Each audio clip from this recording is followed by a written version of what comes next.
Good evening, welcome. This is the Chelsea FanCast preview show, number 1112. It's getting too high to count, really. I am Stamford Chidge, and as ever, I am joined by the delightful Mr. Jonathan Kydd. Hello, everybody there watching us here in this particularly fantastic. I think possibly one of the things to do is not to count anymore. Just say, this is another FanCast. You guess the number. Yes, I like that idea a lot, actually. It saves me the trouble, doesn't it? Absolutely. How are you, Petal? Are you all right? Oh, petalish. I'm very petalish, thank you. Petalish. I'm green, but it's spring, so I'm hiding my shoots. I'm hiding my shoots are there. I'm hiding my bud at the moment. Anyway, it's just occurred to me that now we're on what was it they used to call it in Thunderbirds, TerraVision or something? Yes. Yeah, I think we should call it that. Now we're on TerraVision. We can't sit here and keep the audience in suspense as to who our other member of our family is. Oh, no. So who is it? Even though they know already, because they've even got a bloody name badge. They got a name badge, everyone. Alex Churchill, a PhD in history, Chelsea, and smut. Yes. And swearing. The ultra-humorous, pulchritudinous Alex Churchill. Leonard Sachs, eat your heart out. Yes. There we go. Pulchritudinous. Whoa! Woo! Yes. What do they call that show? The good old days. It'd be a good name for this show, really, wouldn't it? If you think of the shite. In a few years' time, I reckon. Yeah, we should call it that. Yeah. It is. Alex, my dear, how lovely to see you 2 weeks in a row. It is an honour. I know you first of all, you were like, oh, it's been so long. No, you can't get rid of me. So. I know. Well, we love having you on. You won't know this, but there was a lot of really lovely comments and feedback about your return and about how much people have missed you. You know, you need to know this kind of shit, man. It's important. You are loved. How much Shut up! I don't do compliments. Shut up. How much they preferred you to us? Well, that's mate. Mate, they probably prefer the Spurs show to us, for fuck's sake. Wouldn't be hard, would it? Anyway, yes, I know. It hurts. I know. Now, listen, as ever, don't forget you can listen to the show live. Every Monday and Friday at around. I know we're late tonight. I know it's past 8, but I honestly, this is not pleading for sympathy from everybody, but it is pleading for sympathy from everybody. I've been in bed all day. I've had a stomach bug all day, man. I've not been well. And I've had to haul myself out of bed to do this show. Anyway, that's why we're a bit late. But yeah, 7:30 normally on Mixlr, which is MIXLR. And you go to chelsea-fancast.mixlr.com. And that's got a great kind of chat room thing that goes on and everybody yabbers on to each other, which is really lovely and entertaining, and I do like it. But nowadays, as you can see through the square windows, we are now on TerraVision, and actually we are streaming live. Thank you on YouTube and also Facebook tonight, I believe. What? Yes, we're on. Yes. Why does your nose look like it's pressed up against a window? Because it is, isn't it? Oh no, okay, it's just how you look. All right. Anyway, so we're live on Mixlr, audio only. We're live on YouTube and Facebook, and of course, as always, once I've recovered doing this show, I will release this as a podcast on all of the usual places like Acast, Spotify, Apple, and other decent ones. You can follow us on all the social media platforms at Chelsea Fancast, of course, and subscribe, and make sure you leave us a very sexy, well-endowed 5-star review. Now, I just mentioned Mixlr and the crowd in there. Most of that crowd are actually also in our Discord group, which is like 24/7 Mixlr, and it's a huge load of fun. Proper, lovely, measured and reasonable people who support Chelsea, all engaging with each other all week, and occasionally I go in there, particularly if we're not playing at home or I'm not at the away match. So if you want to join Discord, the only way to do it, frankly, is to join our Patreon. So basically I scam you for money and allow you to be in our Discord group. It sounds like a shit deal. It probably is. Anyway, if you want to join our Patreon, details are on our rolling crawler, as you can see if you're watching this. But if you're not, it's patreon.com/Chelsea Fancast. And if you do, I will, if you send me your address, I will send you back a mini Kerry Dixon banner, a replica of the one that is up on the Matthew Harding end. And in fact, I've just sent out the batch that people have been waiting 6 months for, and they've been sending me photos and posting me emails saying how much they appreciate it. So there you go. You know what to do. Right. We are now going to talk, actually, 2 parts tonight. No opposition view, largely because I was a bit busy this week. Blah, blah, blah, blah, blah. Excuses. So we're going to have part 1 is basically, well, I say a little bit of Chelsea news. There's an article that really piqued my interest from our dear friend Liam Toomey, which I want to discuss with you, lovely people. And then after that, we're going to do JK's presser summary, which has been ripped off by some strange little bloke on Twitter that I've seen. I did send you the link for that. What's the word I'm hearing? The word I'm hearing? No, I better not say because he probably listens to the show. Anyway, I forget that people actually listen to this show. He's obscured by the microphone. Somebody should have told him that Well, it's not a good idea to have the mic over your face, you know. Having done the show on video last week with you, we had a bit of a debrief, didn't we? And I said, mate, I need to lose the mic. It's obscure. Now I know that there are people watching who probably think, no, Chidge, this is a good thing that the pop whatever they call it, the pop shield is obscuring your entire face, but I'm too vain for that, and I feel the need to be seen. So now I've got rid of the pop shield. I have lowered the mic. The sound is still good, and you can see my beautiful visage. So there we go. So we'll have a bit of JK's presser after that. Part 2, of course, we will be previewing the Carabao Cup final, Liverpool, Sunday. Can't wait. Now, the article, what I was talking about, I don't know if you read it on The Athletic, but it was beautifully titled, Can Chelsea Afford to Win the Carabao Cup? Now, I thought, yeah, okay, I kind of know where this is going because, you know, I remember in the days of the Europa League when we were in that, and everybody used to moan about, oh mate, you know, it costs us as much money to be in it as it would to win it. You know, you don't make any money out of it because the prize money's shit, the TV revenue's shit, blah blah blah. But we didn't really mind about that because we won it, and that's kind of what it's all about, isn't it? But the hot takes from Liam's article, most of which have been culled from 2 very reliable people. One, of course, is the Swiss Ramble. I actually subscribe to his Substack because I think he's about the best analyst of various clubs' financial states that I've found. And Kevin Maguire, who, of course, is a very well-liked, well-renowned expert on football's finances. So it's all about basically the fact that UEFA have a very different, profit and sustainable rule than the Premier League. And hitherto, we've been worrying about whether we would meet the Premier League's PSR. We're reliably informed by everybody that we will. But if we get into Europe, then we might be in trouble because we're allowed to make losses of up to 105 million over a 3-year period in the Premier League. But if we're in a UEFA competition, we can only lose up to 68.5 million pounds in the same period. So if we've been banking to come in within the Premier League and we're in Europe, we will probably fall foul of Europe. With me so far? So there we go. That means that 68.5 million over the previous 2 years, not 105 million over the previous 3 years, becomes the key loss threshold for Chelsea next season if they do succeed in winning the Carabao Cup and qualifying for the Europa League next season. Another thing, player amortization is divided by 5 years in UEFA, not 8 years as it is in the Premier League. So the example cited was that, basically Moises basically costs us 12.5 million per year in the Premier League, but it'll cost us 20 million a year in UEFA. Stay with me, JK. It gets better. The conclusion that Maguire made was this. I shall read this out. He says, by the time you pay the players bonuses for qualifying for the competition, transport, accommodation, and other costs, you're only making a small amount of money from the Conference League. This I completely disagree with, and we can debate this in a minute, but he says you'll struggle to get a decent number of fans to attend Stamford Bridge if the opposition is modest. Well, that's wank, but anyway, we'll get onto that in a minute. That isn't a criticism of them, it's modern-day economics. If they're exceeding the UEFA limits, the question becomes, do we want to go and play in the Conference League next season? Because they won't make any money from it, and you know how much our lot like making money.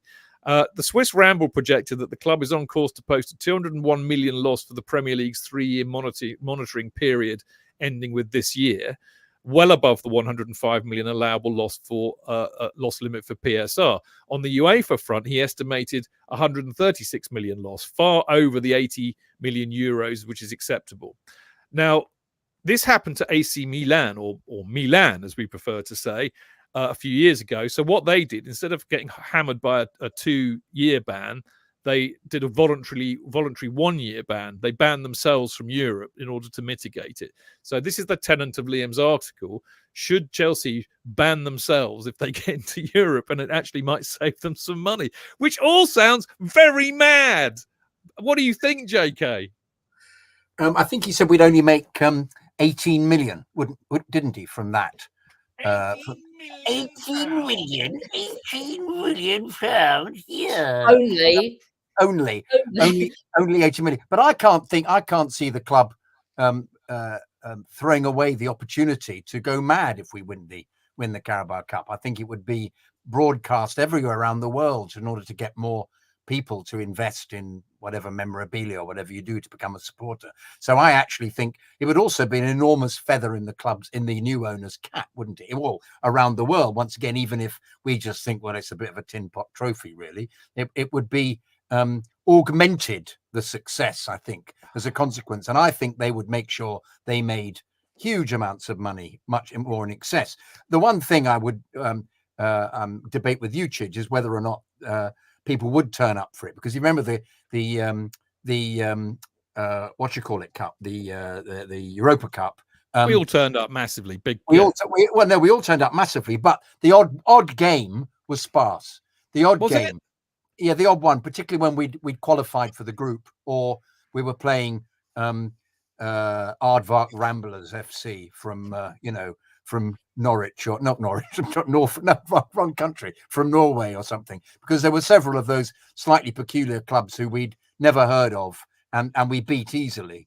And that was the big thing, wasn't it? We're playing part-time farmers, we kept saying.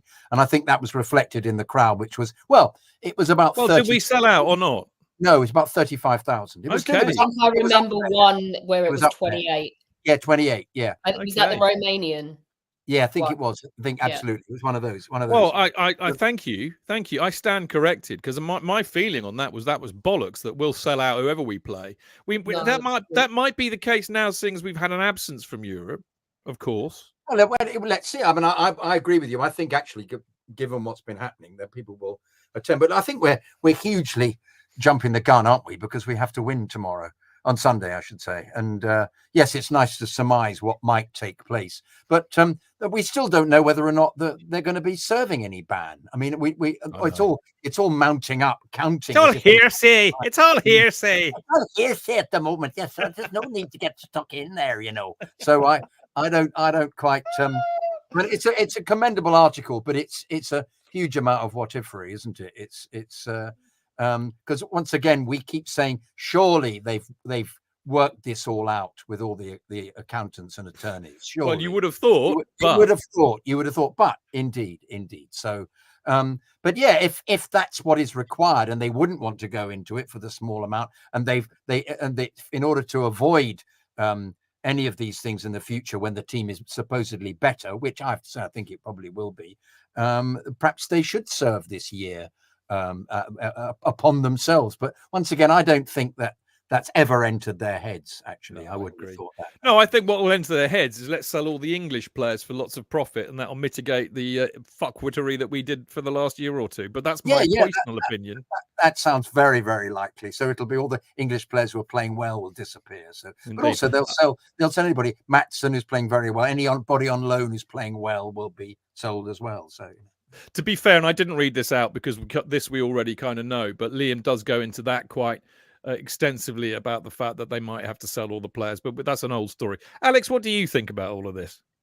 Oh, you lost me at 68 million. I failed GCSE maths 3 times. Just makes no sense to me. Maybe you should be our commercial director. Well, I do like Elliot's comment. It's brilliant. The financial margins would have been a lot more generous if the owner's purported commercial genius had actually materialised. And Nathan's just looked it up. Apparently, our lowest attendance in the 18-19 UEFA Europa League one was 33,933. But I think there's something in what Jonathan's saying about. I think there's a lot less snobbery about it not being the Champions League now that we're shit. I think people, having been starved of any European competition, will flock there. And I mean, as I mean, Nathan also says that, you know, because basically our attendance is lowered because they've given over so much to the corporate element that he's you know, like a little ginger Yoda, isn't he? he is. He's a ginger Yoda. Seriously, though, like I have to say, if we start judging whether or not we'd like to play in Europe based on commercial or business sense, then if any fan wants to argue that point seriously with me, then I'll probably cock punch them, because it's football, and is that why we follow Chelsea, so we can monitor their commercial success and their profit margins? Exactly. No, I agree. I mean, and this is the other thing. I would never be sorry, Dacre, I know you want to come in, but you know, I wouldn't be snobbish about the Conference League. I hope we win on Sunday, because obviously I hope we win on Sunday, but I'd be really up for being in the Conference League because we haven't won it yet, and I desperately want us to be able to say this time next year we've won it all again, like nobody else has. So for me, it's as important a trophy as any. JK. But as you say, Alex, you say as well, it's going to see Chelsea, you know, and that's what you do. Do you not remember the way people leapt on the away ones in the Europa League because it was all novelty? No one wants to go back to the fucking San Siro or the Nou Camp again. Like, you put somewhere in Slovenia on there, and everyone's like, "Yeah, piss up!" Yeah, definitely. Like, I've never been there before. Never been that far west. Well, no. How will we fill a stadium if we play a Romanian team at home when London is full of bloody Romanians? Like, that's who went. Yeah, that's yeah. where I mean, the crowd came from. Yeah, you bet that the new owners will make it into an enormous event. I mean, good on them if they do that. They will make it a big, you know. It's, and also they'll probably put the prices up appallingly. Yeah, well, with that we already know. Mark Meehan, who of course we know, who is a well-loved member of the Chelsea FanCast family, TM. Stamford Bridge. Exactly. He's given up trying to get hold of me on Mixlr. I bet he mentioned this on Mixlr first, because I keep forgetting to look at it. No, he didn't. He didn't mention it on the chat bit on our StreamYard feed. So he's resorted to WhatsApping me.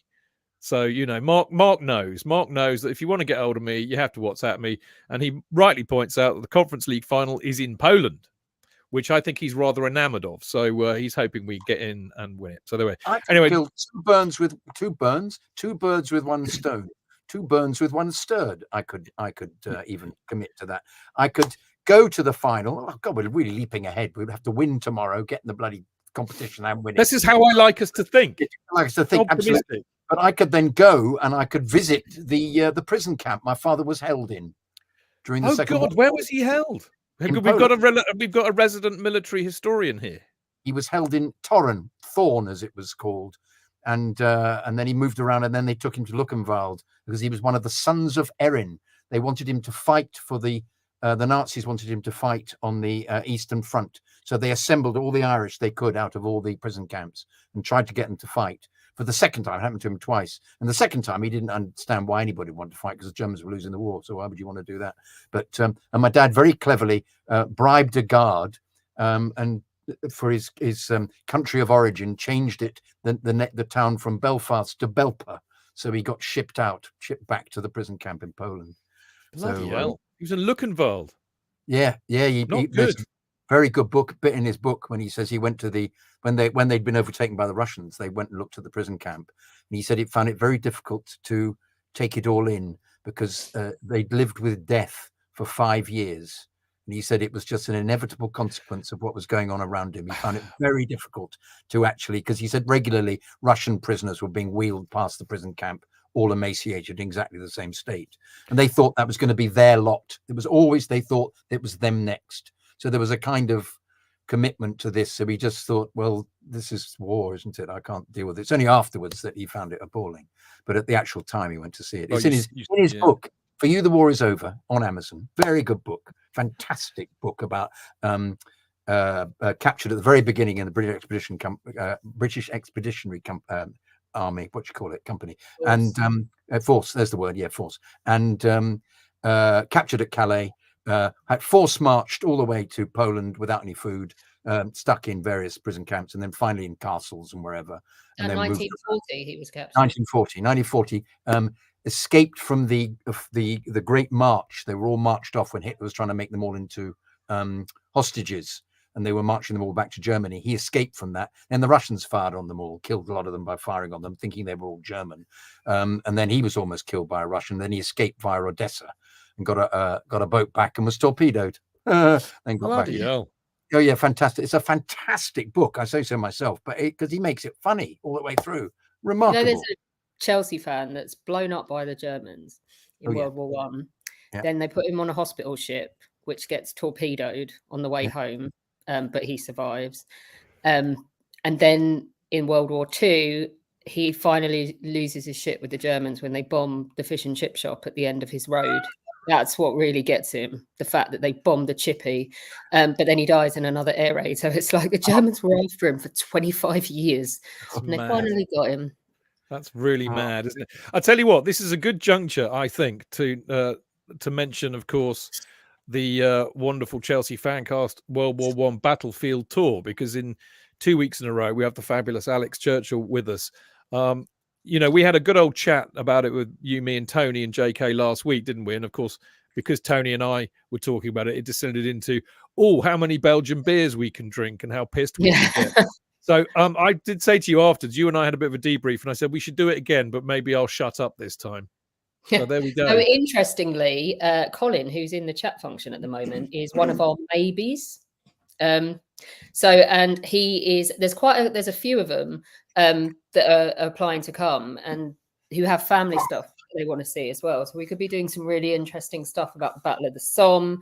And as far as his families are concerned, we can do up round Passchendaele. His family are involved in the Third Battle of Ypres, so we could do that up there. So yeah, I mean, this is a really good tour because of the beer, but because it works really well. We actually have, and I'm not going to name them in case they do come because they'll get even more crap. We actually even have a West Ham fan who's thinking about booking on coming, and it's because this works really well as if you've never been to the Western Front before, because we do a really broad sweep of it. We do the Somme, we do the Salient, we do Arras and Vimy, and you get the bucket list stuff. You get Vimy Ridge, you get the Tietval Memorial, you get Ypres as well.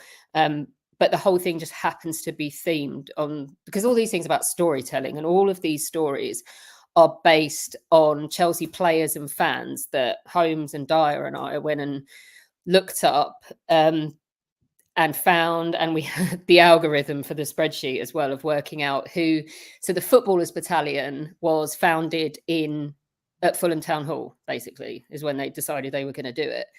And trying to work out of the first 15 or 100 so people who enlisted, who was a Chelsea fan. We had this algorithm for doing it that helped us narrow down names. And I think from the 1,600 odd we looked at, we probably found 120 that we thought were good candidates based on where they worked and where they lived. If you drew a triangle with from where they worked, where they lived, and where they were born, if Stamford Bridge was in the triangle, we put them on the maybe list.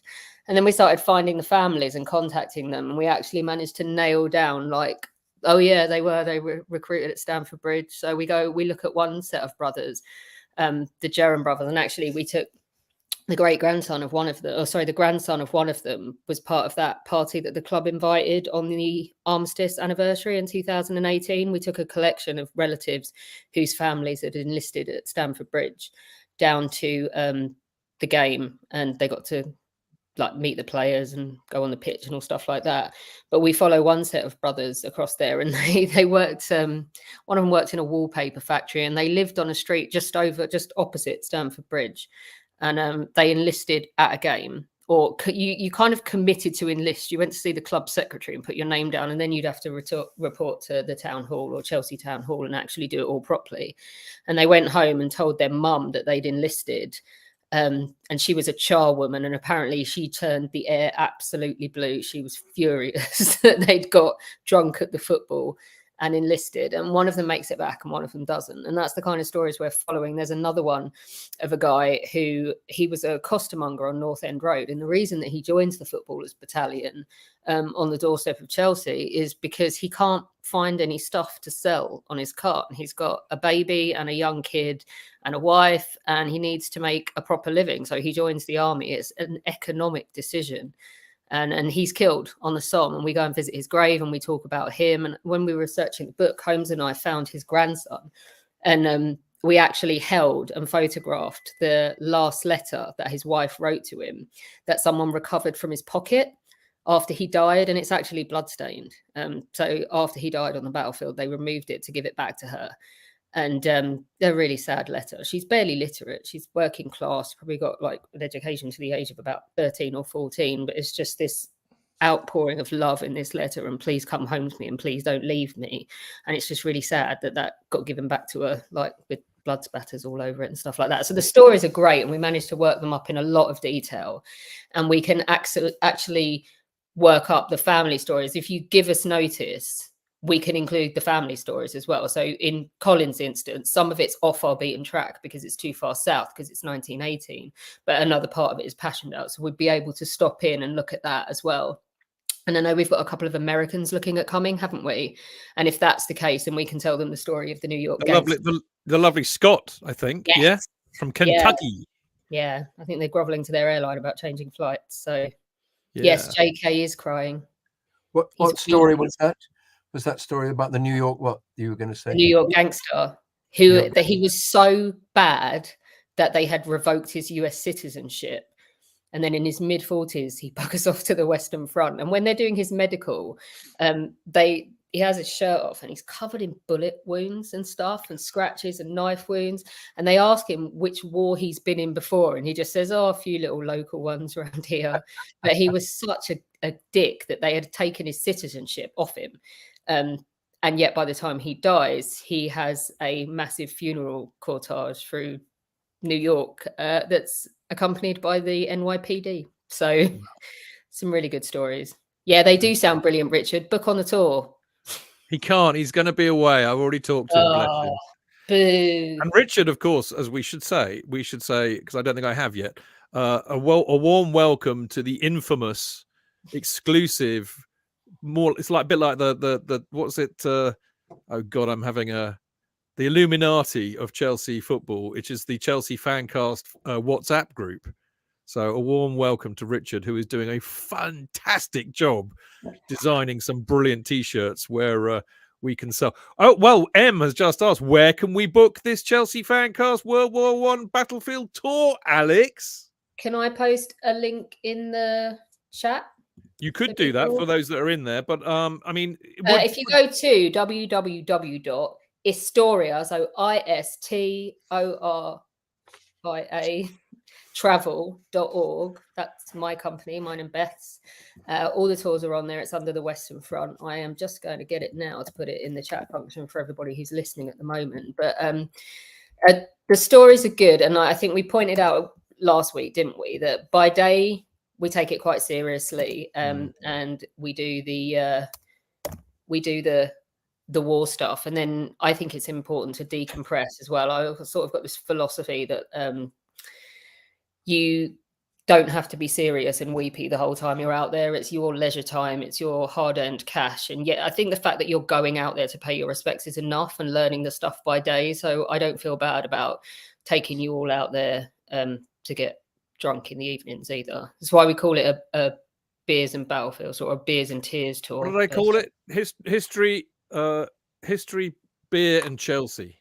Yeah. I mean, in fairness, all of the guys we're going to see would be in the pub with us. I have to tell you, there's a Chelsea fan called William Goddard, and we can go and see him. I think he's on our route.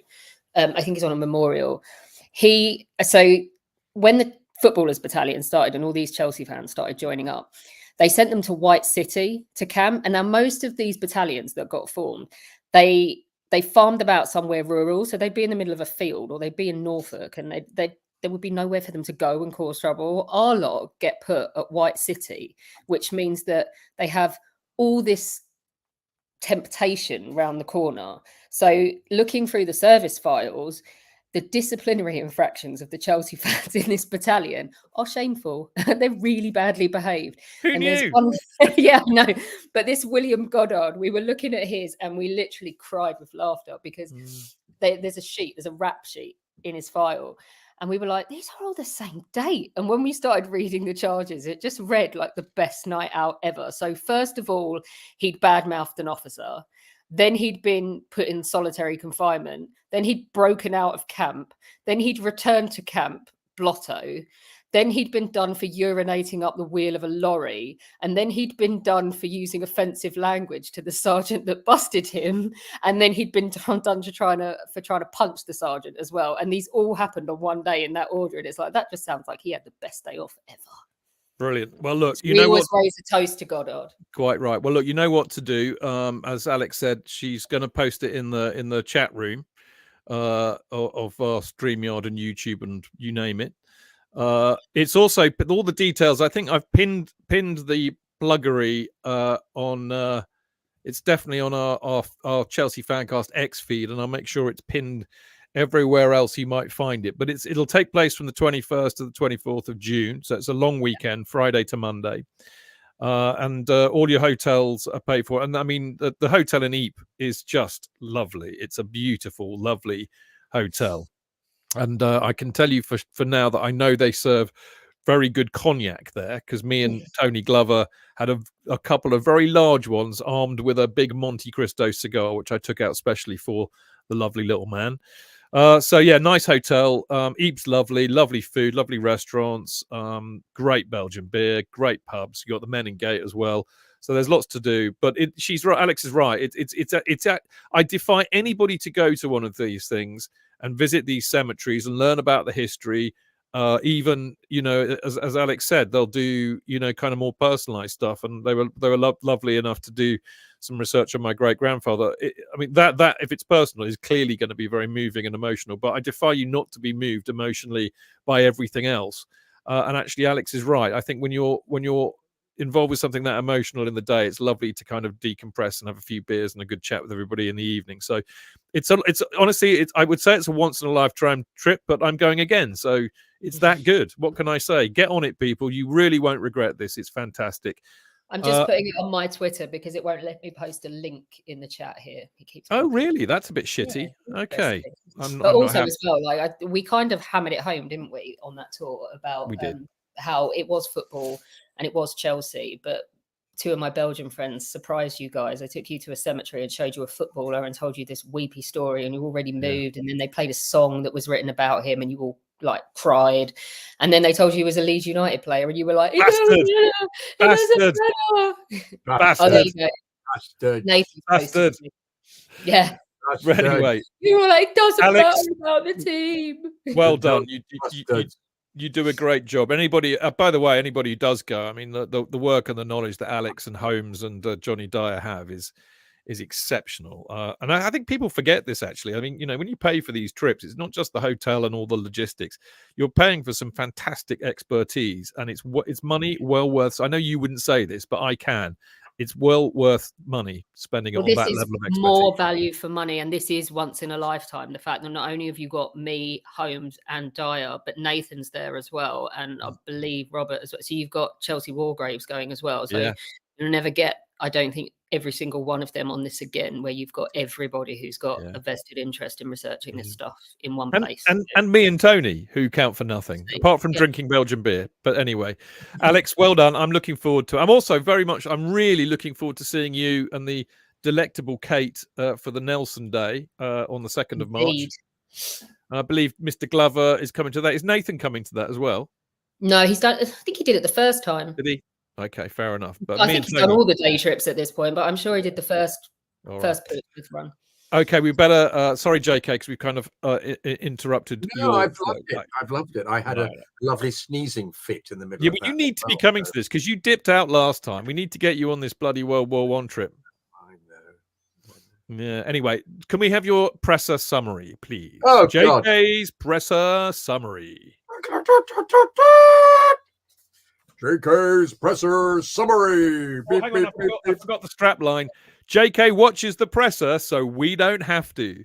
Well, that's exactly what you're supposed to say. Yes, Chidge watches the presser. No, we all watch the presser. No, I watch the presser, so nobody else has to. He was hatless. I don't mean feckless. He was hatless or hapless. He was hatless. And I think wearing a hat suits him. And I think he should wear one more often. And he was wearing a fawn number. So it doesn't really suit him. It was a bit a phone number or a phone number.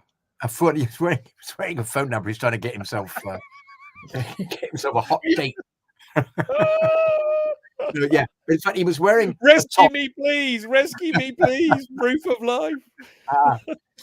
He was trying to get it looked very similar to the. Remember that New Zealand kit when they played in the World Cup a few years ago? That the beige brigade, mate. The beige brigade. It was a beige top, and Chelsea. It was a Chelsea top with Travago written all over it, but it was beige top. Didn't suit him at all, so started off badly. He was asked whether or not by the usual idiot about team news at the very beginning of it, and he did that business of saying, "I will assess a few players," which meant fuck all, and the chap actually then said, "Does Silva has a chance to start?" I mean, for God's sake, is he going to say that? And he said, "We will see tomorrow." In other words, no, of course not. Then he actually said later on that he had 99% of the team in his head already. But he's not going to. Don't we all? Hey, indeed. But what he meant to say was, it depends on what his wife comes out with in the meantime. Yeah. Yes, if Pochettino's wife as well. Be interesting to discover if Pochettino's wife selected the side for him as well. I would really like Silva's wife to get 5 minutes locked in a room with Joey Barton. Ooh. I think you're right. He was asked, "What will it mean to you to win a trophy?" In England was added very quickly. "Does it play on your mind?" by this bloke. He really pisses me off, this journalist. He just, not only is he distant, has a weedy voice, but he said, "Good, you say in England." Means a lot for us. I forgot to do the fake journo laugh, didn't I? That's right. With me. These moments of laughter in the presser, you just think, that's not funny at all. I'm not on it tonight at all, am I, really? No, you're not. I must do better. I know. You've been ill. He said, but he diverted it by saying, "Means a lot to us. Opportunity for staff to win first title." And he said, "In 11 years. And I immediately went, "What? 11 years? We've won more trophies sooner than 11 years. What he meant, after I arrive from Southampton. It's a dream. 90 minutes if we achieve that." And I thought, oh, this is so yawnsome. "And we're going to fight." Yes, of course you are. "I think the team is ready." Oh, fucking hell, but crap if it wasn't, wouldn't it? If we're quite honest, to be very competitive. Oh, God. And then the same bloke said, "Lost to Liverpool. How low were the players?" And he actually then came up with an enormous series of cliches where he said, "I think it was terribly good for the team to be that low because they've learned, because they're all youngsters," which was quite interesting, actually. But nonetheless, filled with the usual. And he also, big thing about the final. He said the final and the Premier League are different. Yes, I think we've got that. "You learn too many things. We arrive in this game on different circumstances," he said. And I'm thinking it's difficult to compare. What you learn is that Liverpool is a very competitive team. No shit, Cyril. What is it? They play well, not they play well, not so good, but they are competitive. We need to match them. Yes, you do. You do. We don't need to have a press conference to hear that. And it counts. The last few weeks, we are learning a lot. We arrive in a very good moment. I love that when it's a very good moment, he says. "We arrive in a very good condition." And then he was asked about Villa, Palace, City, and its confidence of that. There was a click to change it all. Completely different, a final at Wembley. And this bloke said, Klopp said they weren't favourites. And he said, he is clever. We are, and he says, favourite. They are, exactly. They are favourite. Our player, first final, in my opinion, they are favourites. Oh, have they been practicing pens? I was just looking at the screen thinking, for fuck's sake, everybody else has said favourite to you. Why have you said favourite? What the fuck's that all about? Anyway, practicing pens, regular practice. BBC guy comes on. Was the mentality has the mentality changed since Liverpool? Young teams need time, not just mentality, and all we are all getting much better at it. Change after Wolves and Pool, yes, it's been rewarding. He said, "You need this to happen to wake up. Team needs to learn. Positive, positive, good to feel the pain. He said, all right. So he's seeing great positives from having lost to Liverpool, which, by the way, he then blames once again on the penalties rather than the crap experience of the crap. He's hardly going to say that, to be fair. No, he isn't, but he did before. He said they're now communicating very well in a natural way. He never had to force it. It's made them stronger. And it would be a chance to win trophies. And it would be, he said at Wembley, it's home for me, Wembley, because Spurs played there. He actually said that, because I played there all the time. We will give our best, be better than Liverpool. We need to be better than Liverpool. Yes, Mauricio, of course you fucking do. What the fuck? Yeah, no shit. No shit, absolutely. For fuck's sake, of course you do. Anyway, what else? Simon, our friend Simon from Athletic, Johnson. Have you decided who's in goal? He says, really in a leading way. And but you want to say to him, for fuck's sake, Simon, he's not going to put Sanchez in goal, is he? Because he doesn't do that. If you've been watching for the whole of the season, we said this the other day. Sanchez isn't going to come straight back in goal. He's going to put the person who's been playing for the last few matches in, because he never ever puts a player straight in. He doesn't do that. Hasn't done that all season. So it's going to be Petrovic. So why he said that? Goodness, says Simon. I think Simon was trying to lead him. He then said. It's when he said 99% of the team's in my head for tomorrow. And then Simon said, Chelsea have lost the last five finals at Wembley. Yes, it's history, says Poch. People pay attention. We're not thinking about it. Can it be good that the players don't, I can't read my own writing, don't have any history? Yes, good, but... blah blah blah. Anyway, can we? He then says a very good thing. He says, which Simon says, can we chat about the Liverpool injuries? Do you have any sympathy for that? Leading him on, trying to get him to say, well, we've got a lot of injuries. Why did they come up with that? And he doesn't. Poch doesn't come up with that. Poch says, yes, I have great sympathy, because we're dealing with our injuries from the beginning. All of our injuries from the beginning, but this is in the middle of the season, and it's difficult to change. You can't change the rabbit, which I have to say I found very difficult to understand what the fuck he was talking about, changing the rabbit. But I think I knew what he meant in a kind of weird. You've lost me. What do you think he meant? Oblique symbolism. I think he meant. At the beginning of the season, you can change things around because you know what you're going to be facing. In the middle of the season, you just have to experiment and try and make it work. But so it was quite clever. I don't know whether it was because he wasn't really understanding the question, because I think what Simon Johnson wanted him to say was, yes, it's absurd that they're complaining about injuries when we've had all these injuries. But he didn't. He just said, yes, it's very difficult for managers when there are injuries. He's such a nice man.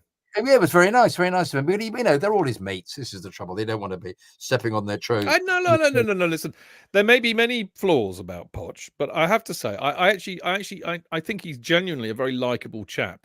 I think there's a lot to like about him. Yeah, I think he's. I agree. He is sympathetic about things.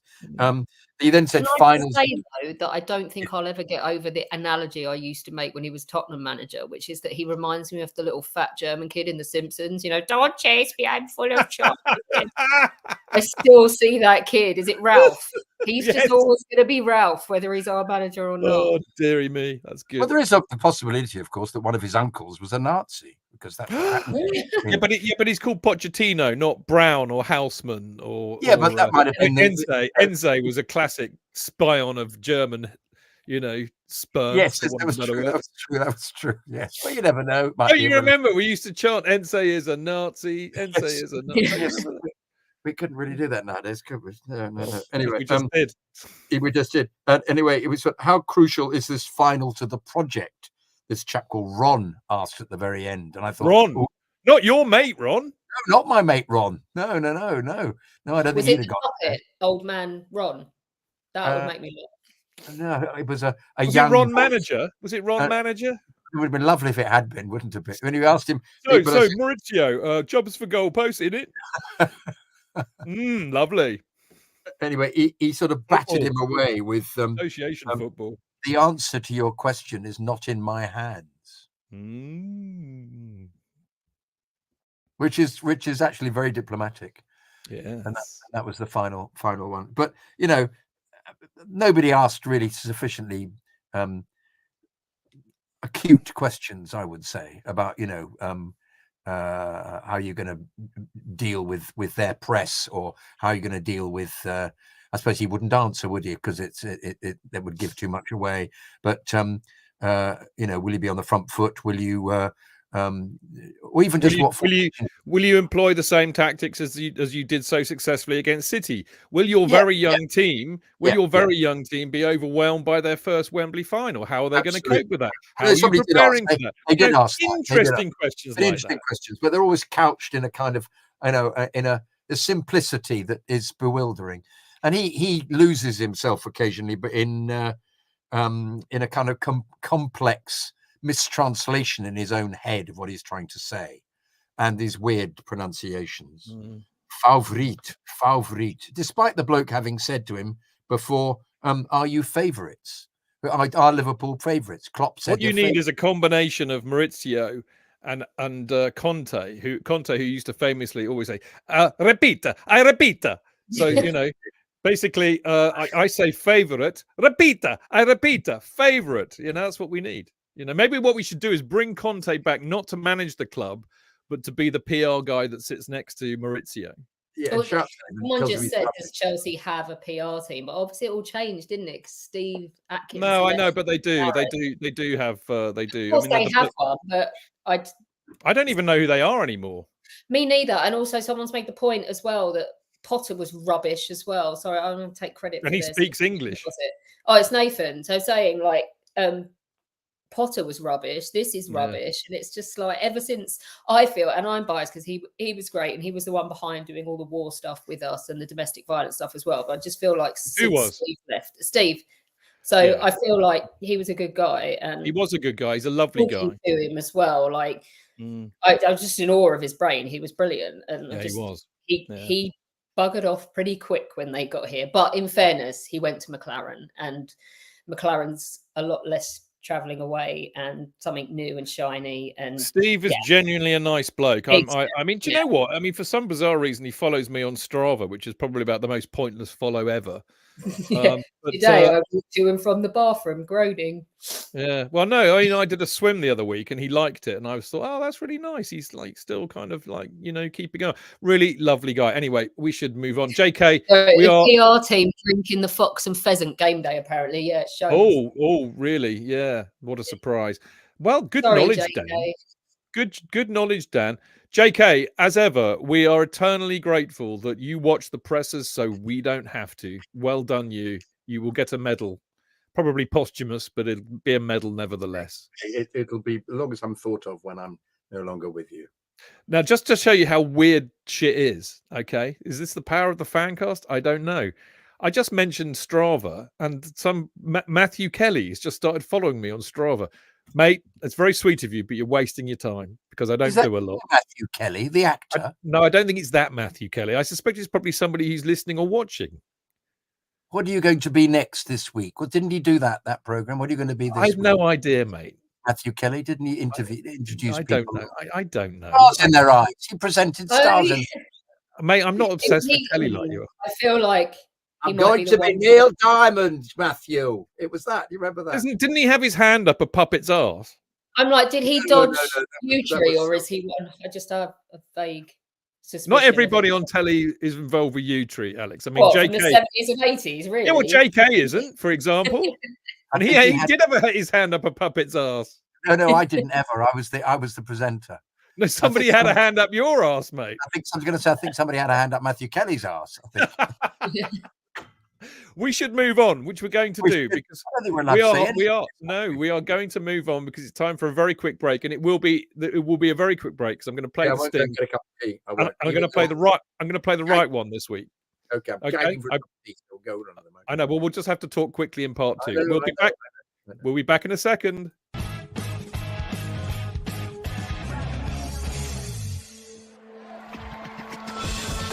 Real fans, real opinions. I'm Jason Cundy, and you're listening to the Chelsea Football Fancast. Up the Chelsea! footballfancast.com.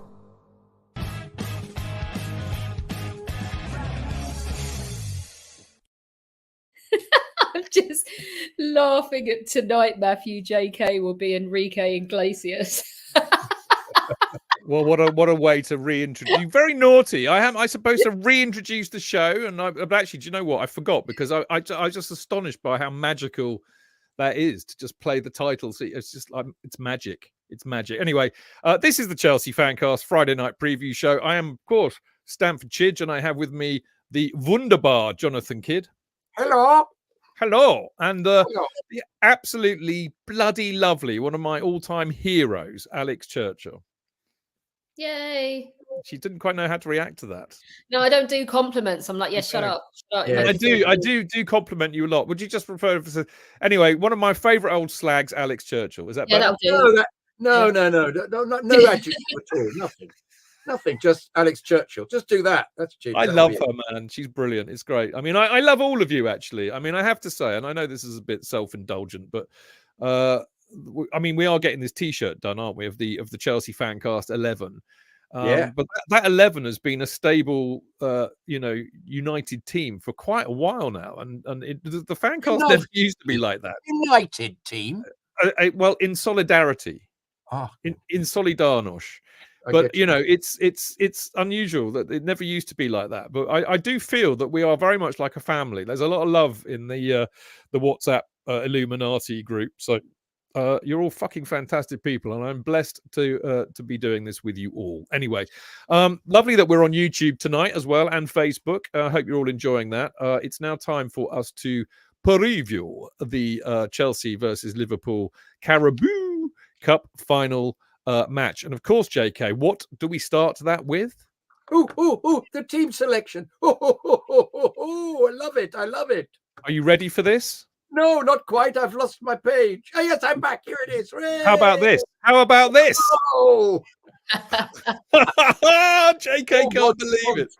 Oh, mod cons. Blimey. Isn't this bollocks, mate? I said this to Alex. I showed this to Alex before he went on it. I said, I know this is so stupid and juvenile, but I'm really excited by the fact that I can put my team selection up live on the Fancast. So there we go. So obviously everybody is now privy to this, which is rather lovely. Well, I say everybody. If you're watching us on YouTube and Facebook, you are also privy to this. But this is my team for Chelsea versus Liverpool in the Carabao Cup final. And you will be not amazed to hear that I am basically sticking with what started against City last week. So it will be City bastards.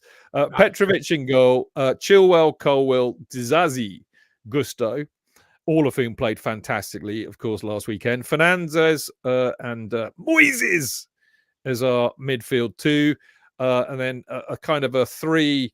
Really, I don't know. Is it a three or is it it's not quite sure how he's going to set it up. But I'm presuming it'll be Jackson, Gallagher, and Sterling and Palmer, effectively in a kind of a roving falsy nine-ish type of thing, rather than Jackson, because I think Jackson looks better coming in off the left, rather than Sterling, who is eminently better coming in from the wing.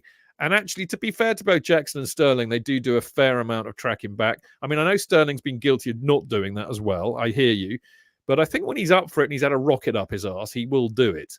Then the question becomes how effectively he will do it. But to be honest, JK, I'm in the absence of a bona fide striker, in the absence of Nkunku really being completely on it at the moment for whatever reason, that has to be our best team and it has to be our best lineup, I think.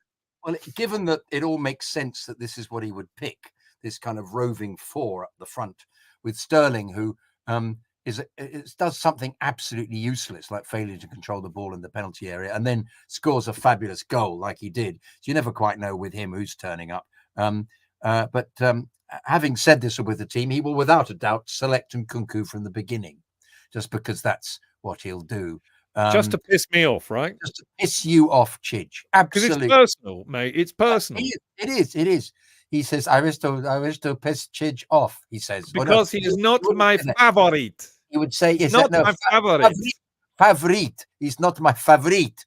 Yes, and actually, I can't get what it is. What do you call it? Favorite, bollocks, whatever it was. It was completely wrong. Yes, Chidge, I absolutely agree. This has to be the team because they played so well against City, bastards, and they played bastards, and they played, bastards. They played so well against Villa with practically the same team. I just hope. I suppose once again we get into that thing of, after 70 minutes he seems to think they're all knackered, so he pulls them off. Misses. Normally you only get a lemon at half time. That's right. One by one, pulls them off one by one. Lucky boys! Until we've only got we've got a strange defence, and I think Silva will get on at some stage. But probably after the 70th minute. I mean, but you see, Silva coming on, maybe let's think about this. Maybe we're 1-0 up, 2-1 up with 10 minutes to go. We've got to hold on a bit. I get that. Still bringing Silva on to marshal the defence. I mean, no matter what you say about Silva recently, about his legs going and all the rest of it, his legs go when he's exposed in a 4. Maybe he brings Silva on and creates 5 at the back if we are trying to hang on. Well, I can't think of... As he did in the City game. I mean... He brought because also remember Silva was exactly. Silva was injured, if you remember. But if he's not injured, Talibar on. Sorry, he did with the fight. He brought the 5. Yeah, but I can't think of anybody better to bring on than Silva. I mean, his experience and his ability to marshal a defence is second to none. If he's fit, remember, he's assessing him. Remember, if he's fit, absolutely. That's a very good point. You just reminded me of something. But anything else you would like to comment on about my wonderful team selection? No, I can't. I can't think anything differently from that. Cassidy came on against City and was off the pace completely, and Kunku was off the pace completely. In fact, bitterly disappointing. But who knows how he's trained this week? But no, I personally would pick exactly that side again.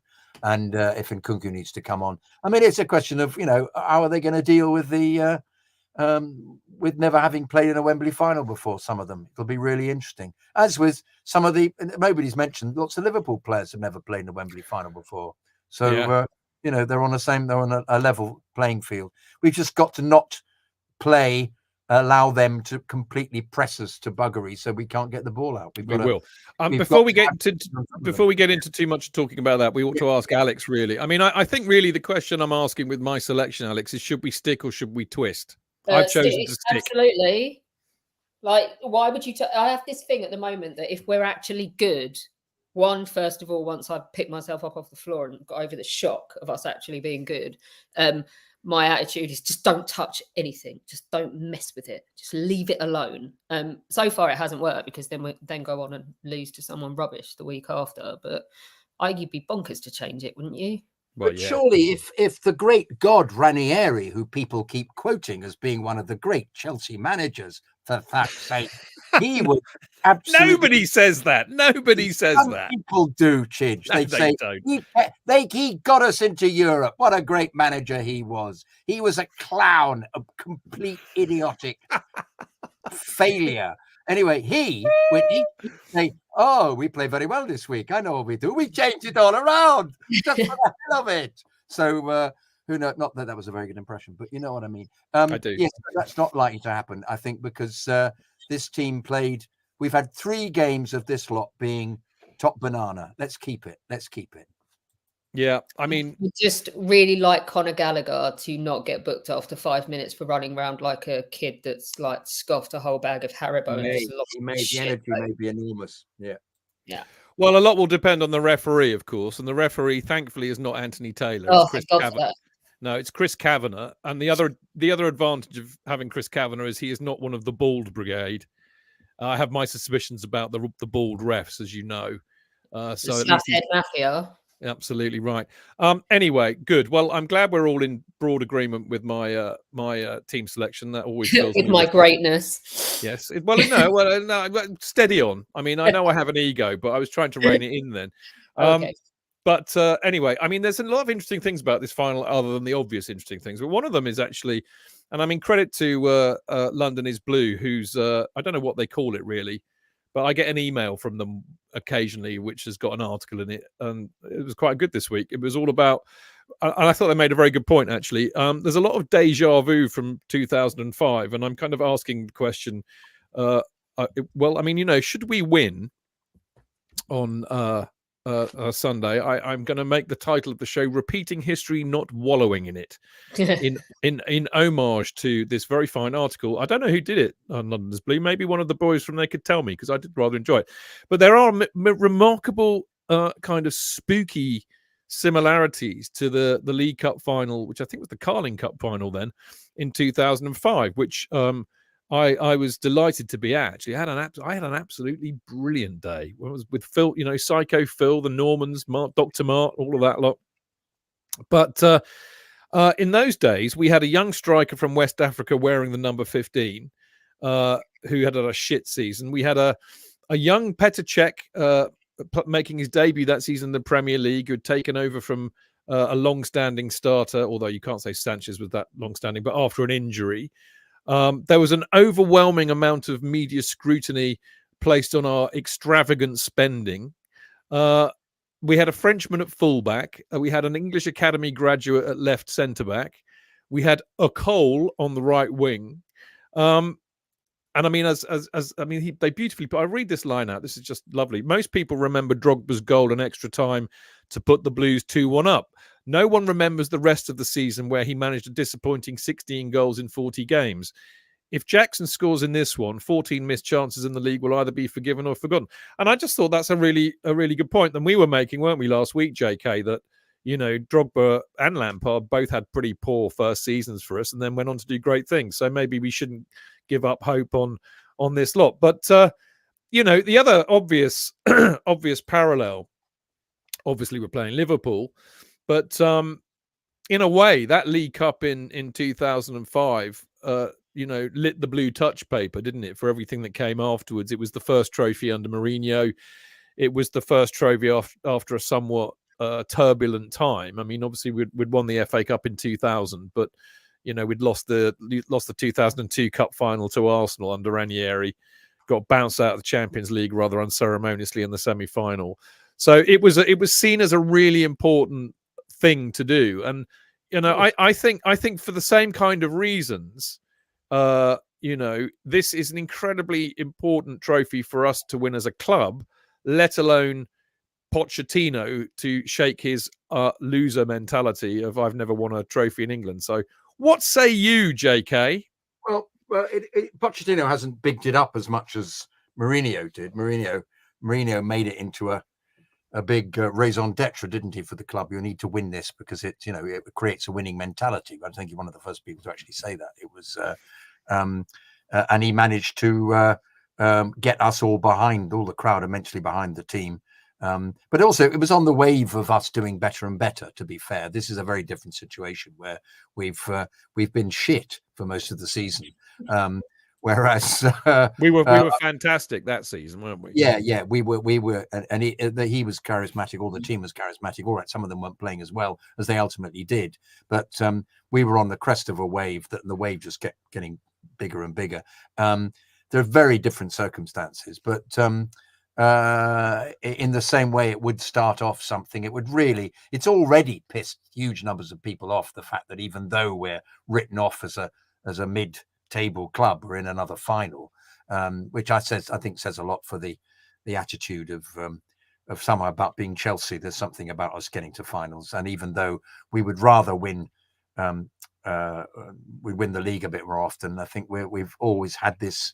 This is something magical about cup competitions for Chelsea, and so I've got every I don't have any feeling about tomorrow at all, really. We either win it or we lose it. I think that I'm not going in thinking we'll win it. The chances are, the way Liverpool have been playing, that they're a better side than us. But it's a final, as Pochettino says. Lots of weird things happen in finals. All it needs is one of them to be sent off, one of us to be sent off, one idiot decision like the one Taylor made against us when we played Arsenal, when the ridiculous handball was given.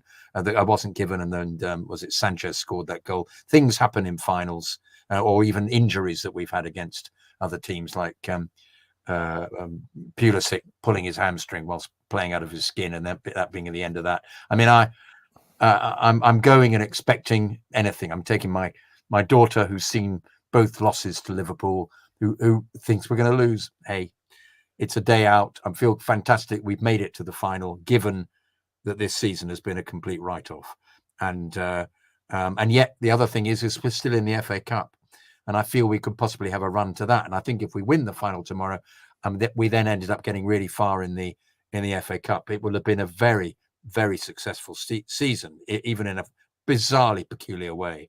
So, that's a good point. I think at the same time, the club is the players are evolving. They just have to keep going with the pattern that he's created the last 3 matches, because they mustn't, in a sense, they mustn't be humiliated, because then it's a real. We really don't want a deja vu of 1994, do we? No, indeed, because that would be an embarrassment. Horrible.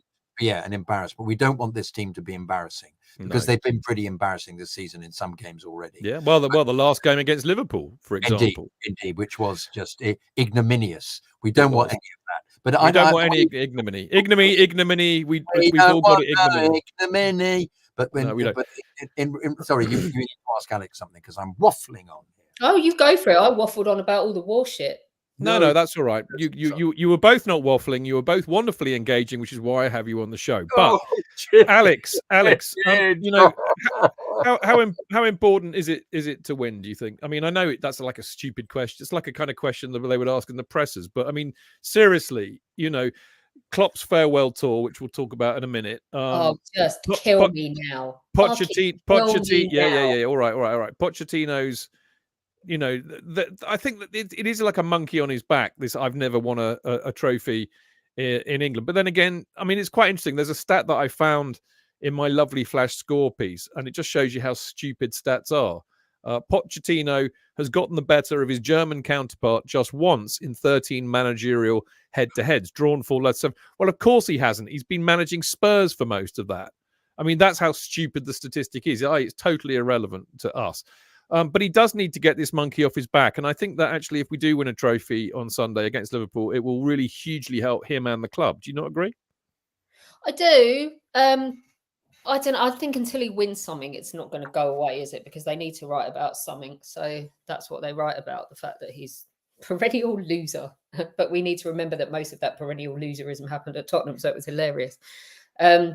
I think he's capable of doing it. Let's see, the thing is, right, if we turn up and play like we did last weekend, and they turn up and play like they have the last couple of weeks, I mean, I know they ended up spanking Luton in the end, but they haven't been good at all, then we have a chance of winning. But the only predictable thing about us at the moment is that you can't predict which version of us is ever going to turn up to play a game of football, whether they're going to listen to anything that he's been saying for the last week in training, or whether they're just going to shit their pants and be really rubbish.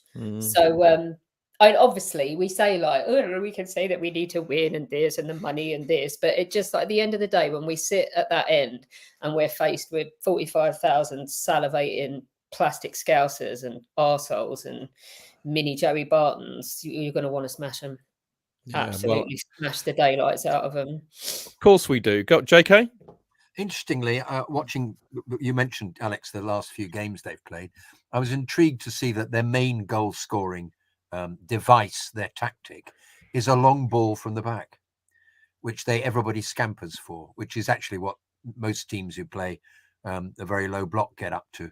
But in each instance, a goal was scored by or set up by the mad Nunez, who has the speed of Billy Wiz Mudryk, and slightly more of a brain, even though his shooting is wayward. But I don't trust anyone that made those tattoo choices. Anybody. Adult ever. Yeah. Well, I think we've established his mental prowess is that of an 11-year-old. But anyway, but I was just intrigued to see if that was how they scored most of their goals, and that was how they were actually trying to beat Luton the other day as well. And so if they find a way of negating that, Chelsea, we are a bit susceptible to that, aren't we? I mean, this is what happens when we play low block teams. They hoof one over the top and they catch us cold, and he's a worry. Very quick. He gets very quick. The wingers and the two up front are very quick, and particularly Salah. Salah gobbles those up. The ball goes to me. His control is so brilliant, and he normally gets that and just cuts inside, and he has a shot on goal from a strange angle. which normally Fox is the goalkeeper. So, but I was looking at that. Seemed to be the main tactic. The other stuff was just keeping the ball, and then they're very, as he kept saying, Poch in the press conference, very, very competitive. But also they're, and they veer on the touches of shithousery. I was looking at some teams during the week in the Champions League, and there was I can't remember the name of the team, but there was a team that actually kept the ball in. The ball was only in play for 51% of the game for 45 minutes, and the rest of the time was just falling over and kicking the ball into touch. And I'm not suggesting that we would ever do that, but that is an aspect of football that we don't seem to be terribly good at, which I think we should actually be more. If we go a goal up and it's 70 minutes, it's always slightly squeaky bum time, because we just seem to be incapable of playing that kind of, whether it's because they're not old enough to get it, but that kind of sort of just slowing down the momentum, which I get the impression Klopp is very good at feeding into them. Unfortunately, they are probably one of the best at then smashing 2 or 3 in the space of about 5 minutes. If you don't get it right. They can be quite lethal up front. I mean, look, aside from all of that, and I mean, you both kind of almost alluded to this, that to win a cup, you do need to have a bit of luck as well. And we've had some utter shit luck recently. And I mean, we've lost our last, I think it's our last 6 out of 7 finals at Wembley. So in order, going, recent first, obviously we lost the FA Cup final to Liverpool on penalties. We were the better side. We lost the League Cup final to Liverpool on penalties, both in the same season, 21-22, and we were the better side in that. We lost 1-0 to Leicester City in the FA Cup final in 2021. We were absolutely robbed. Their goal should never have counted, and Chilwell's was unfairly notched off by, I think it must have been Taylor. It must have been Taylor. Did he send Kovacic? No, he sent Kovacic off in the Arsenal Cup final of 19/20 when we lost 2-1. We lost the League Cup final to Man City in 18-19, again on penalties. And I mean, actually, having been absolutely knobbed by them 6-0 not that long before, we all went there expecting to get another hammering, and actually we played pretty well that day. Sarri got the tactics spot on. I mean, whether we deserve to win it or not is probably a bit more moot. I would say less so than the previous 4, but we didn't get much luck there. And then, of course, we did win the 17-18 FA Cup final 1-0 against Man United, which was joyous. But before that, we lost the 16-17 FA Cup final to Arsenal, which was criminal, because we should have done the double and we just didn't bloody turn up. But again, we were mugged off by the referee, who again, let me just think, was it Anthony Taylor again? Oh yeah, it was, wasn't it? It was, wasn't it? Didn't Moses get sent off or something? Yeah, unduly. Yeah, I mean, it's just absolutely shit. Previously got sent off for actually he was the one who was tripped up. Yeah. So we've had, I mean, it looks like an awful stat, doesn't it? We've lost 6 out of our last 7 Wembley finals. But the reality is that in the majority of those, we were actually pretty unlucky, weren't we, Alex? I'm not having it. I'm sorry, Chidge, but you need to remember that this weekend, Liverpool are the first team ever to go into a cup final with injuries. Well, that's all. Chidge. I know. Well, this is all horseshit. This is all horseshit, as we know, because I predicted your question, Alex. Because I am this good. I am this good, and I can tell you that Liverpool have Mystic Chidge. Yeah, right. This is Liverpool's injury list. I love it when they do it on Flash Score, because they say will not play. No. Right, Alexander-Arnold or Terence Trent D'Arby, as we prefer, with a knee injury. Alisson with a hamstring injury. Sorry. Alisson, my aim is true. Right, Alisson's missing. Badge, no idea who he is. He's missing. Jota, we like Jota. He's good, isn't he? He's missing. Jones is missing. Matip's missing, and Thiago's missing. And apparently, I love this. Nunes, Salah, and Szoboszlai are all questionable. Well, no shit, Sherlock. I've always thought they were questionable. So they've got 1, 2, 3, 4, 5, 6, 7 out. And I would say Alexander-Arnold, Alisson, Jota, Matip, I would have thought, probably all starters for Liverpool. So they've actually got some pretty horrible injuries out, it has to be said. We, on the other hand, have got more will not play, right? And they are Badashil, Chukwuemeka, Cucurella, Fofana, James, Lavia, Silva, Ugochukwu. Now, actually, in terms of our best team, really only James is probably the one who would absolutely definitely start out of that lot, to be fair. So, I mean, we've got more injuries, or more definitely will not play. But I think that they've got more serious losses than we have, to be utterly impartial and fair about it, you know. But this whole fucking Liverpool love-in and Klopp's farewell tour. I mean, actually, Marco on Twitter. I mean, actually, the lovely Steve Mower, who we all know and love. He did. Steve. Yeah, you know, we know him well. I mean, I think actually, I could be wrong, but I think Steve is currently atop of the what am I talking about? Right. No, top of the Prem Predictions league at the moment. So bless Steve.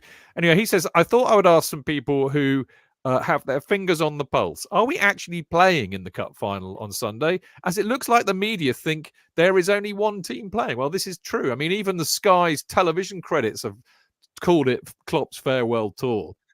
Marco is the only one who had the decency to answer Steve on Twitter. Sorry, Steve, we're doing it now. But Marco nailed it in his own inimitable style with the beautiful way that he writes. Chelsea have been living rent-free in the media lovey's heads since 2003. They try and cancel us out of their minds by fawning over the likes of Liverpool, but no one is fooled. We are the Chelsea and we are the best, even when we aren't. And this winds them up even more. And I just thought, Marco, you've absolutely nailed it, son. But yeah, you know, they don't like us in the media. They like, we described it last week, didn't we, JK, with David Walker as the hegemony, you know, of Man United, Arsenal, Liverpool, the red hegemony. And it is. It has always been thus. It has always been this way. It is the natural order of things until we came along and pooped on their parade, and they don't like us for it. We pooped on the parade, throwing all the pound notes into the garden, as Ferguson said, didn't he?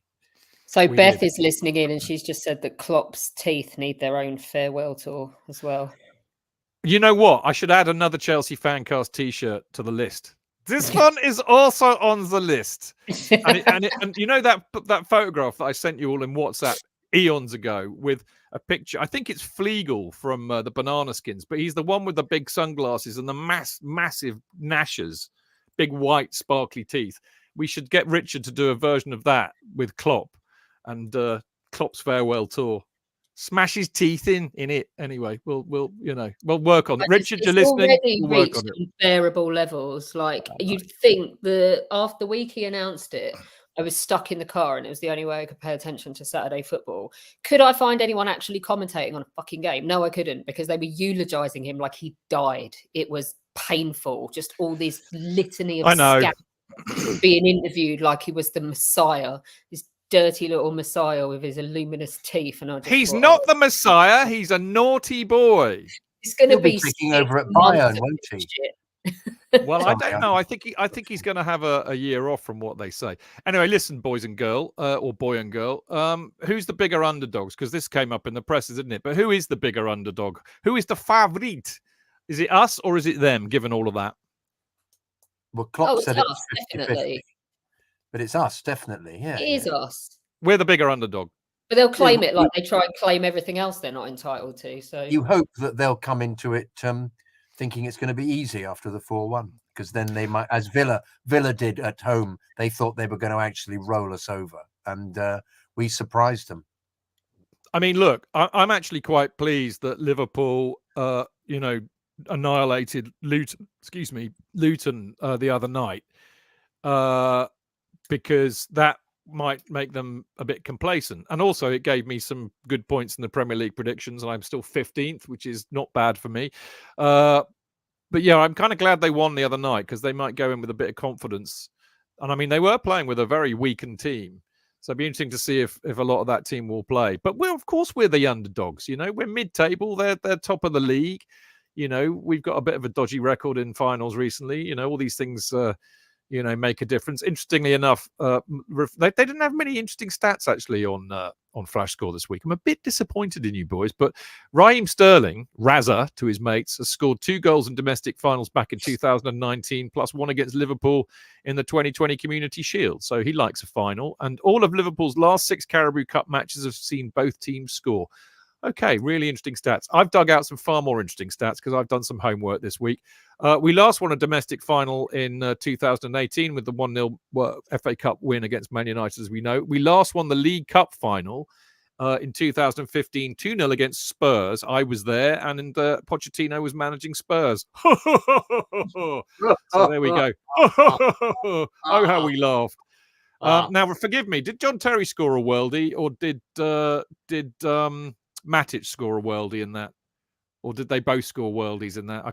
Is that the one where Matic actually walloped one in from like 500 yards? No, I thought it was the one where... oh, no, I'm thinking of the Costa one, aren't I, where he tapped in it. I think it was Matic, because there's that wonderful picture of Zuma, who couldn't believe it, kind of going... Do you remember that? Yeah. Yes, he's on the subs bench, isn't he, Zuma? Yeah. I'm sure it was that one. I was at the end he scored in. It was bloody marvellous. Okay, Liverpool in total, in all of the matches ever that we've played against Liverpool, we've won 65, drawn 46, and lost 85. But in cup matches, not finals, in all cup matches, we've won 11, drawn 3, and lost 10. So we actually have the edge on them in cup matches. And as you know, we've played them in 4 finals where we've won 2 and lost 2. And actually, the final on Sunday will make it the most played final between 2 English teams. So no 2 English teams have met each other more times in finals, which kind of surprised me, actually. So there you go. Here's the thing, right? And I think not that I ever like to sit here and say I speak for all Chelsea supporters, but I think I speak for all Chelsea supporters when I say we love going to Wembley. We love a final. There is something still uniquely special and important about this. And I'm so excited, and even more so, JK, because I have managed to get my nephew Sasha a ticket for the final on Sunday. Oh, so good. Was he going to be sitting with you? No, I'm afraid not. We couldn't manage that, but he's definitely got a final ticket. So, we're going to be in the Victoria pub as per usual. So he gets to enjoy all of that. And if we win, whether we win or lose, he'll never forget it. You don't forget your first final at Wembley. It's brilliant. You cannot beat it, period. You cannot beat it. I'm so looking forward to it. Having said that, though, I went to the 67 Cup final with my father, where we were we weren't the underdogs, we were the favourites, and we were the favorites. Favorites. I'm making it sound much more interesting than the way you said it. Favorites. I think you call it favorites. And we lost, and I've never forgotten it because it was dismal. That's the only reason I've remembered it, and I remember all the sodding goals. Saul and Robertson scored, and I can't remember. It's emblazoned on my sodding soul. Saul and Robertson, for God's sake! You were so angry. You were so. How old were you? How old were you? He got about 13.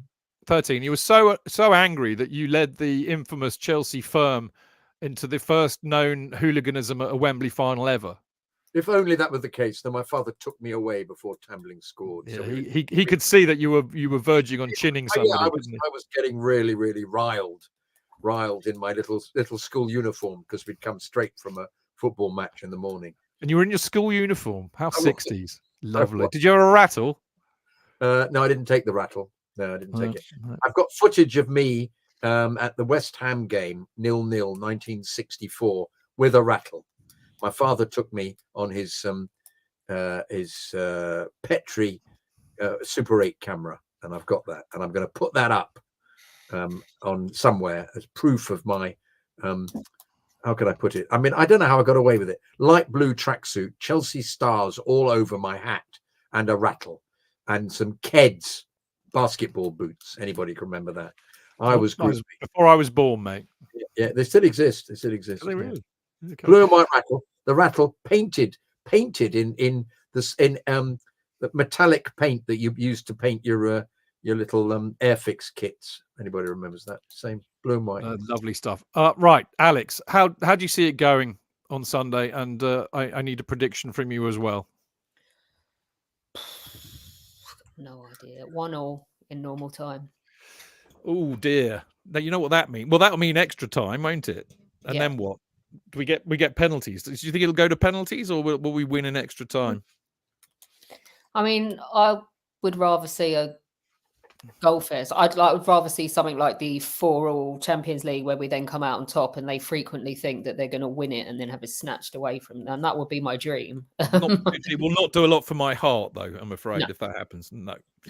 So go on then. Okay, we're going to win it, whether it's on penalties or an extra time or whatever. All right, it's good enough for me. JK, one of us has got to say it and take one for the team. JK. Oh, are we not doing they played for both? We will, for fuck's sake, but we do the predictions before that. How long have you been doing this show? Read the script, JK. I can't remember. I don't even know if there is a script. My mind has become a fog.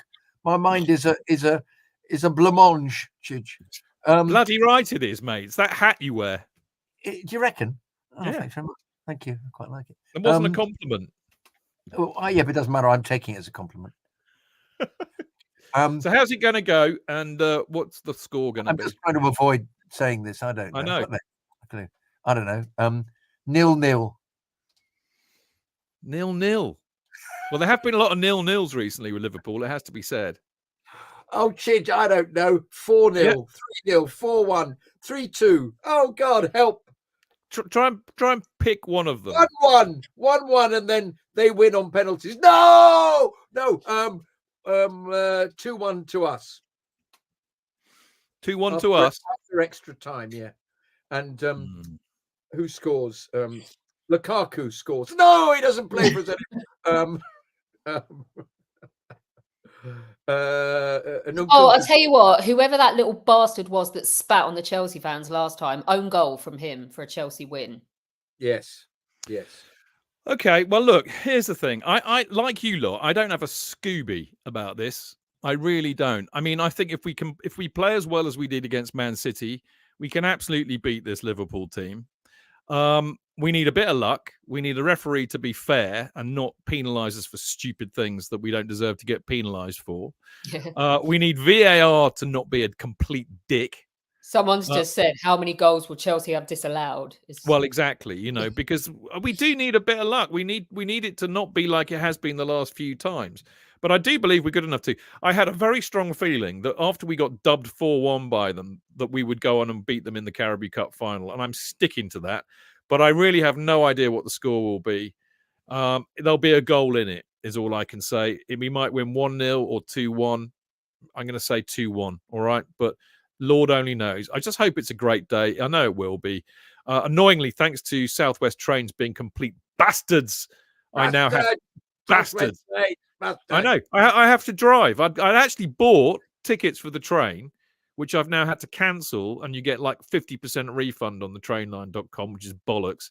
So I'm now having to drive, so I can't get pissed, which is a bit of a worry because, I can't. If we lose, then I can't anesthetize myself to it. But never mind.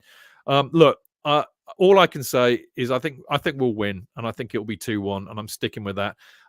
I hope to see as many of you up there as possible. I mean, where we all drink in the Victoria beforehand in Paddington, but I hope to see a few of you in and around Wembley, and just have a great day and enjoy it. That's what finals are all about. So there you go. Now, as JK predicted, because he is also he is a mystery, that's for sure. He's also Mystic Jonathan. It is time for They Played for Both. And I can tell you've already done this, so you should do very well at it. Have we done this one already? Well, we only played them a few weeks ago, and I forgot that we'd already done it. So there you go. I can tell you that 19 players have represented both Chelsea and Liverpool during their careers. And who are they? Who are they, Bertie? He says Dominic Solanke. Bertie would be right. JK? What's that, Bertie? Hang on. JK said Nicholas Anelka. Alex said? Bertie says Joe Cole. Joe Cole. Nigel Spackman. Very good. It helps when you've done them before, doesn't it? Who else, B? He says, fuck 'em. I heard that. He went, That was put me down. I'm hungry. Oh my god. Oh, Salah. Yes. Bertie, how did you not get that one? Come on, JK. You've done this 3 or 4 weeks ago. You have the memory of a goldfish, mate. Look at him. I don't know. Come on, Alex. Being a I'm relying on you. They're all quite recent. This is the thing about Liverpool Chelsea players. They're all quite recent. Torres, yes.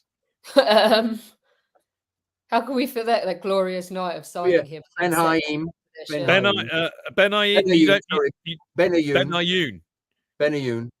Yossi Ben Ayoun. Sterling. Raza. Yeah. He's got shit hair, but we don't care. Richard says Tony Haitley. Well, Richard says stop cheating. Don't Is write that them the in. guy with the hideous mullet that That's paid the for one- QPR as well? Yeah, he sang for Spandau Ballet. Now look, you lot, because I'm not watching in the comments. Stop Sorry. writing them in the comments, because then they'll cheat. You I'm bastards. not looking at anything. I'm not cheating at all here. Stop writing them in the comments. Well, I'll give Moreles. Well done. That was the one I did. That's one we did before, He wasn't it? cuts his own hair. Yeah. Storage. Yeah. Yeah. That's in the comments too. Yeah. We mentioned him a minute ago in one of the finals, and his song went to the tune of "Crazy Horses." Well, it did in Marco's head anyway. I've got that. Yeah. Yeah, and who is it? The song, but no player. Oh, well, that's not really very helpful, is it? Gordon Milne. No. Ron Yates. No. Tommy Lawrence. No.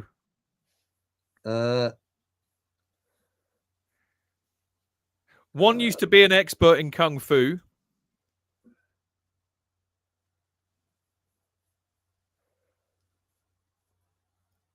And he was Dutch. Oh, yeah. But Zender.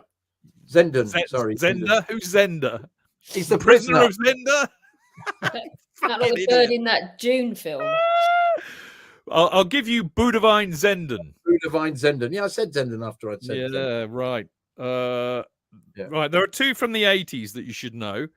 One was very fast, and one was made of iron. Made of iron.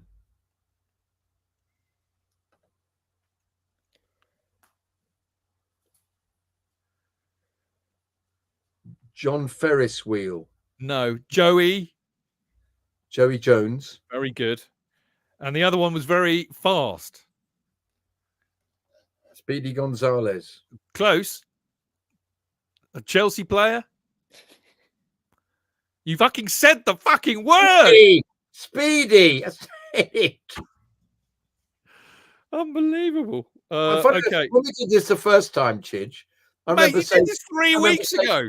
My first one was David Speedy from 3 weeks ago. Yes. Fucking hell. Anyway, okay. There are two more. There are three more players on this list who are relatively modern. In fact, they're all very modern that you should get, and then you've got two that you won't get at all. Alex might, but I possibly don't think so. So I'll give you a clue for the first one. He nicked a toilet seat from B&Q. Look at these two. It's like you can even see the cogs going around in their head. It's frightening. Yeah, but like my brain is full of other stuff. Ask me about the Schlieffen plan or like the Maginot Line. Yeah. In 1914, or ask him about whatever that prisoner of war camp was. Yeah. JK. He nicked a toilet seat from B&Q, which is quite appropriate because his surname is also a moniker for your Todger. Dick. Oh, fucking hell. Make it go away. Make the pain go. We had a player called Bellend. Glenn Johnson. Good God. Oh yeah. Fuck's sake. For God's say. It's so disappointing. I forgot he even existed. Okay, we got two more, and one of them, the Crazy Horses song. He would probably be useful tomorrow because he could probably part the Red Sea. Moses. Well done. Moses. Well done. Now the last one, you couldn't get this last time. Italian. He's quite fab. Oh, Fabio. Well done, Fabio. What? Barini. Well done, JK. Oh, that little rat! I remember this is like pulling fucking teeth. He had a Anyway, little right. Weasel face. Little weasel face. Him and Right. Solanke both went up there going, "I'm gonna go be world class." That's right. Now the last two, which I won't trouble you with, but they're brilliant. Thanks as always to the wonderful Nathan for these. Benjamin Baker, who played for Chelsea between 1921 and 1925. He was a goalkeeper who made Jack what? Jack Cock. Did he? No, mate. No, we're done. That's it. Your guesses have run out, right? Benjamin Baker, 1921 to 25. He was a goalkeeper. He played 93 times for Chelsea. He kept 36 clean sheets, 1 goal that he scored. He's the only goalkeeper to have scored a competitive goal for Chelsea. It was a penalty versus Bradford City on the 19th of November, 1921. He was also an English international. He had 2 caps. He represented Great Britain, in athletics in the 1912 and 1920 Olympics, and he held that British high jump record between 1921 and 1946. How about that? And I can't believe you can't remember this one. This is Alf Hansen, who played for us between 1938 and 39. He had 43 appearances, 9 goals. He was christened Adolf, but he was known as Alf for some reason. I remember that. What was the reason? That he played for us between 38 and 39. I suspect there was a rather unpopular Adolf who played for Germany, probably Bayern Munich. Yeah. That's right. Yeah. Yes. Yeah. God Almighty, this is I'll aging never me. forget in 2012, though, all those Chelsea fans with the RAF ensign singing the German bomber song in that square in Munich, and just I know. I know, and actually, the Germans, to their eternal credit, quite enjoyed it, as I recall. They joined in weirdly, but they're quite good. They're quite good about that. It's quite a moment. It was. Germans. I just make a point. One of the reasons that apparently, amongst the many that Tuchel has been sacked, was that the players couldn't stand the fact that he hated the ball being given away for counterattacks, so therefore didn't like them shooting, which is exactly the problem that he had at Chelsea. And I kept mentioning this. Do you remember all the way during the FanCast, I kept saying he doesn't encourage shooting because it's obvious it creates a counterattack. And that's why the ball is pressed to played to the wing so often. And I remember saying that. And so the guy who said during the week in Off the Post, can we get a tactician in, please? I think he should listen a bit more closely. Oh, don't be so sensitive. I am being sensitive. I'm sorry. Because I mentioned this at the time. That's just purely through observing that the number of times nobody would shoot. And Tuchel is cited by the players as being counterproductive because of this mania that he has. I just found it interesting. Where's your coaching badges? My coaching badges. I've got a Scouts don't count. The Scouts and the Boy Cubs don't count. For the Cubs, a house badge, domestic badge, and I've got a guide's badge. That's very good. Not being a girl guide, very good at guiding. No, you've got a girl guide's badge, haven't you? You so have. Anyway, you know what we say to that? We don't need no stinking badges. We don't need no stinking badges, Brian Justman. I agree. We love you, Brian. Anyway, I haven't need no stinking badges. We haven't quite finished. They played for both yet because it is beholden upon me to thank the lovely Paul Carter. And particularly his website, Stamford-bridge.com. You can find Paul on Twitter at Stamford_bridge, and you can check out the Chelsea Heritage Group, which is chelseaheritagepartnership.com, and they are at CFC_heritage. And while you're at it, the lovely Nathan always needs a shout out, and I can never remember his URL. Sorry, Nathan, but if you go and check out Chelsea. I think it's just Chelsea Wargraves, isn't it? The Chelsea Graves. Fucking hell, Nathan. I'm having a look. Hang on. I'm having an absolute mare here. He'll be on He'll be on CFC_Graves_SOC. It is. It's the Chelsea Graves Society. So do check Nathan out as well, because he's the one who comes up with the information about some of the older players, and he's an absolute legend for doing so. Right. We're pretty much there for tonight, which is remarkable that I've managed to survive another FanCast with these lovely people.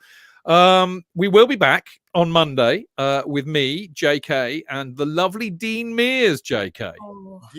But it's going to be 8 o'clock, isn't it? Or 8:30? It's an 8 o'clock kickoff on Monday, which helps us all, actually. I've got a bit of a day. I've got 3 clients on Monday, which is very unusual.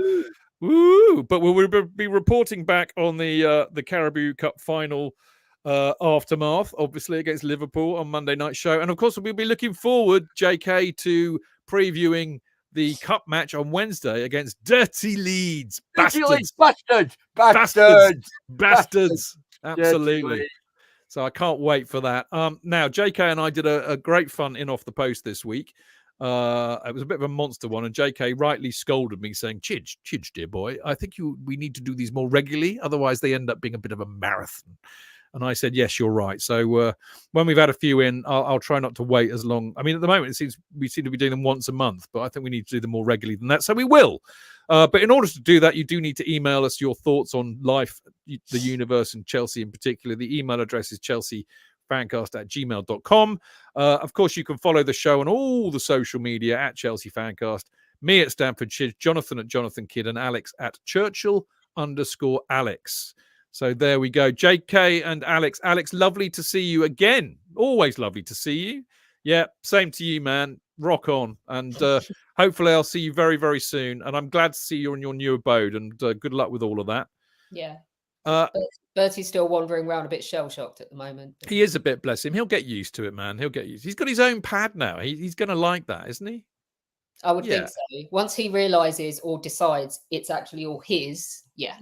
He looked quite well, apart from his kind of grumbling earlier on. But you know, not them again. He was saying. No. I thought I'd got away. I thought I got away from those tossers. For God's sake. Because he heard me refer to Nathan as my favourite ginger earlier on. Yes, indeed. Jealousy is a trait known in pussycats. Not in Jonathan Kydd's, though. Jonathan Kydd is all humility and loveliness, and it's always great to have him on the show. It's been great fun as always. You complete and utter loon. Loved it. Yeah. I still can't look at you now without hearing that Enrique Iglesias song in my head, Hero. I can see you in the music video with the motorbike. I don't know that one at all. I know what is it, the other one. That's all of them. Is that all of them all the same like that? It was so much nepotism going on that it was like that's all he had to do to be a multi-millionaire. Huge amount of vibrato in it. All the notes were like he was having an asthma attack. Yes. Well, that's why I find it so easy to do. Actually, that vibrato. Yes, good. Anyway, think of me every time like that. Yes, in a sombrero. Yeah. Lovely. It's been great to see you both. It's been great to see so many people in the chat room on YouTube and Mixler. As always, you're all legends and we love you very much. Thank you for listening. See you next week. Until then, keep it blue, keep it carefree, keep it Chelsea. Let's go, Chelsea!